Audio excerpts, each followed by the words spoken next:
الأصيلة. قال المرامي من بعض الأنذال اللي يجرون الوطن للرذيلة، لأن الوطن غالي وله قدر وجلال، وكل ذرة من ترابه جليلة.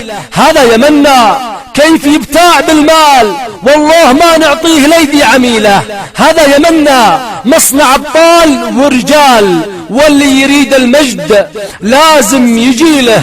لعنة على من باع أرضه بمكيال، لجل الدراهم لعن أبوها قليلة. أم اليمن في كل حال والأحوال، أصل العروبة والأصيلة أصيلة، مرفوضها الفتنة ومن جابها زال، وكل من جانا بفكره دخيلة.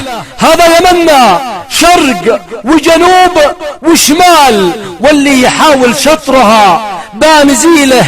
الشعب كله جيش واحد وزلزال، مثل الجسد شامخ وماشي مثيله. عارف بكل إنسان مخلص ومحتال، وويل من باع اليمن ألف ويله. والفرق بين الراس واضح ولذيال، والخاين المحتال يعرف بذيله. أعيش في أرضي فقير وحمال، أعز من عيشة غنى لي ذليلة. ملعون أبوها أحزاب ترمي بها وصال، من أجل سلطة لعن أبوها وسيلة. يا وقت يا تاريخ سجل للأجيال، حب اليمن غالي وماشي بديله.